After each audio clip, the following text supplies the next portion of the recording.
সন্তানের ইতিহাসটা আপনার উম্মতের মাঝে তুলে ধরেন। এই দায়িত্বটা নবীর উপর জেনে দিয়েছেন তিনি কে? আল্লাহ। সবাই বলেন তিনি কে? আপনারা কি কথা বোঝেন নাকি সাউন্ডে সমস্যা হয়? বুঝলে তো জবাব দিবেন। এই পৃথিবীতে সর্বপ্রথম কোরবানি দিয়েছিল কারা? আদম নবীর সন্তানেরা। এই ইতিহাসটা নবীর মাধ্যমে আপনাদের কাছে তুলে ধরার জন্য যিনি বলেছেন তিনি কে? আল্লাহ। আল্লাহ তাআলা নির্দেশ দিয়ে বলেন, নবী আপনার উম্মতের মাঝে আদম নবী দুই সন্তানের কোরবানির ইতিহাসকে তুলে ধরেন। এখন নবী তো আমাদের যুগে নাই। যদি আজ রাসূল থাকতো, আমাদের মতো বক্তা, আমাদের মতো ইমাম, আমাদের মতো মুয়াজ্জিন রাসূলের শ্রোতা হয়ে যেতাম। কথা বলেন ঠিক না? রাসূলের শ্রোতা যারা হয়েছে, এদের মতো সৌভাগ্যবান ব্যক্তি এই পৃথিবীর জমিনে আর কেউ আছে? রাসূলের শ্রোতা হয়েছিলেন সাহাবায়ে কেরাম, যারা নির্দ্বিধায় আল্লাহর জান্নাতে বিনা হিসাবে পৌঁছে যাবে বলি সুবহানাল্লাহ। সাহাবীদের এই আদর্শের মতো আদর্শ যদি আমরা গ্রহণ করতে পারতাম, আমরা কত দামি মানুষ হয়ে যেতাম। পৃথিবীতে সাহাবীদের মতো রাসূলের পরে, নবীদের পরে এত দামি মানুষ আর কেউ আছে? নাই। আমরা যদি রাসূলকে দেখতে পেতাম। আজ পৃথিবীর জমিনে মানুষ বসে বসে মোবাইলে কত জিনিস দেখে, কিন্তু আমার রাসূল যদি বেঁচে থাকতেন 24টি ঘন্টা মানুষ রাসূলুল্লাহর আলোচনা শোনার জন্য ইউটিউবে, ইন্টারনেটে, ফেসবুকে পাগল হয়ে যেত। কথা বলেন ঠিক না? কারণ আমার রাসূলের কণ্ঠ এত সুন্দর ছিল। আল্লাহর রাসূল যখন কোরআনুল কারীমের তেলাওয়াত করতেন, কাফেররা পর্যন্ত রাসূলুল্লাহর তেলাওয়াত শোনার জন্য রাসূলের ঘরের পাশে বসে থাকতেন বলে সুবহানাল্লাহ। সম্ভবত এখানে 13 দিন ব্যাপী মাহফিলের 4র্থ দিনের বক্তাই আলোচনাটা করেছে। মনে আছে আপনাদের? যে আবু জাহেল সবাইকে নিষেধ করছে যে রাসূলুল্লাহর কোরআন শোনা যাবে না। নিষেধ করার পরে দেখা যায় যে আবু জাহেল নিজে গিয়ে রাতের বেলা রাসূলুল্লাহর ঘরের পাশে কোরআন শুনতেছে। আবু সুফিয়ান গিয়ে কোরআন শুনতেছে। বড় বড় মক্কার জমিনের কাফেররা, সব নেতারা রাসূলুল্লাহর ঘরের চতুর্পাশে বসে বসে কোরআন শুনতেছে বলি সুবহানাল্লাহ। প্রিয় উপস্থিতি, রাসূলুল্লাহর প্রত্যেকটা কথা এত দামি ছিল, যখন মানুষ শুনতো শত শত কাফের, যার হৃদয়টার ভিতরে সম্পূর্ণ নোংরায় ভরা, সেই কাফেরের হৃদয়কেও রাসূলুল্লাহর কথায় পবিত্র করে দিতেন কে? আল্লাহ তাআলা। রাসূলের হৃদয় পবিত্র হয়ে যেত রাসূলুল্লাহর কথার দ্বারা। মানুষের হেদায়েতের নূর তাদের দেহের ভিতরে নাজিল করে দিতেন কে? আল্লাহ তাআলা। প্রিয় উপস্থিতি, সেই রাসূল যদি আজ পৃথিবীতে বেঁচে থাকতেন, আমরা সবাই রাসূলুল্লাহর শ্রোতা হয়ে যেতাম। কথা বলেন ঠিক না? এখন তো রাসূল তো নাই। এই কথাগুলো আপনাদের মাঝে পৌঁছে দেওয়ার দায়িত্ব হচ্ছে ওলামায়ে কেরামদের। আল ওলামা ওয়ারাসাতুল আম্বিয়া। আলেমরা হচ্ছে রাসূলের ওয়ারিস। আপনারা ওয়ারিস সূত্রে সম্পদ পান কিনা? কথা বলেন না কেন? সম্পদ পান কিনা?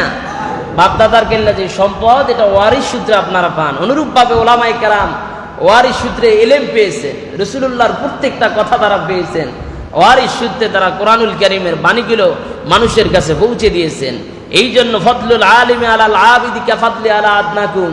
রাসূলুল্লাহ বলেন, ও সাহাবীরা, যেমনি ভাবে তোমাদের মধ্য থেকে আমি রাসূলের দাম সবচেয়ে বেশি, অনুরূপভাবে একটা সময় আসবে যখন পৃথিবীতে মানুষ রাসূল পাবে না, তখন সমাজে সাধারণ মানুষ থাকবে। এই সাধারণ মানুষের তুলনায় আলেমদের মর্যাদা অনুরূপভাবে বেশি হবে বলি সুবহানাল্লাহ। এই জন্য আলেমদেরকে সম্মান দেওয়া, তাজিম দেওয়ার দরকার আছে না নাই? আজকে তো আলেমদের সম্মান নাই। আলেমদেরকে আপনারা মানেন মসজিদে এসে নামাজে দাঁড়ালে, কিন্তু এর বাহিরে আলেমদের কোনো কথার ভিত্তিই নাই। আলেমদের কথার কোনো গুরুত্বই দেন না। কারণ সমাজের সবকিছু আপনারাই ভালো বোঝেন। আপনারা মনে করেন যে আলেমরা মনে হয় বাতাসে আলেম হয়েছে। আলেমরা কি বাতাসে আলেম হয়েছে? এরা কোরআন হাদিসের সঠিক তথ্য বুঝে আলেম হয়েছে। এই জন্য দলমত নির্বিশেষে আপনাদের কাছে অনুরোধ থাকবে একটা, ওলামায়ে কেরাম যেভাবে নির্দেশ দেয় সেই সঠিক পথে চলার চেষ্টা করেন। কথা বলেন ঠিক না? এই পথের চাইতে শান্তির পথ পৃথিবীতে আর কোনোটা নাই। প্রিয় ভাইরা আমার, আল্লাহ রাব্বুল আলামিন নবীকে দায়িত্ব দিয়ে বলেন, নবী, আদম নবীর দুই সন্তানের কোরবানির ইতিহাসটা আপনি মানুষের মাঝে তুলে ধরেন। আদম নবীর সন্তান ছিল 2 জন। কথা বলেন কয়জন? পৃথিবীতে সর্বপ্রথম যিনি আদম নবীর সন্তান হয়ে জন্মগ্রহণ করেছেন তিনি হচ্ছেন কাবিল। কাবিলের সাথে যে বোন পৃথিবীর জমিনে এসেছে তার নাম ছিল আকলিমা। আদম নবীর সন্তান জোড়ায় জোড়ায় আমাদেরও সমাজে জোড়া সন্তান আসে না? আসে না? আসে কিনা? অনেকের ঘরে জোড়া সন্তান আসে। অনুরূপভাবে আদম নবীরও জোড়া সন্তান আসত। আমাদের সমাজে একজন ছেলের সাথে আরেকজন ছেলে আসে, কিংবা একজন বোনের সাথে আরেকজন বোন আসে। কিন্তু আদম নবীর যে জোড়া সন্তান হতো, একজন ভাইয়ের সাথে আরেকজন বোন আসতো, কথা বলেন আসতো কয়জন? দুইজন। একজন আসতো ভাই, আরেকজন আসতো বোন।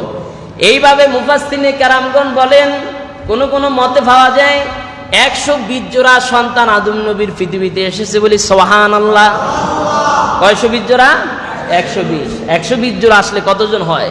240 জন সন্তান আদম নবী জন্ম দিয়েছে। এর মাঝে নবী রাসূলও ছিল বলি সুবহানাল্লাহ। হযরত ঈসা আলাইহিস সালাম কার সন্তান?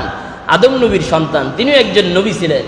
নবী যদি 240 জন সন্তান জন্ম দিয়ে এই সমাজে তাদেরকে নিয়ে খেয়ে পরে বেঁচে থাকতে পারে, যেই সময় পৃথিবীতে বিজ্ঞান ছিল না, ইলেকট্রিশিয়ান কোনো বৈদ্যুতিক পদ্ধতি ছিল না, যেই সময় কোনো গার্মেন্টস ছিল না, কোনো কিছু ছিল না, পৃথিবীর জমিনে উন্নত প্রযুক্তির কিছুই ছিল না, সেই সময় যদি 240 জন সন্তান নিয়ে খেয়ে পরে নবী বেঁচে থাকতে পারে, আপনি কি আপনার ঘরে 3-4টা সন্তান পালতে পারবেন না? কথা বলেন, পারবেন কিনা? তারা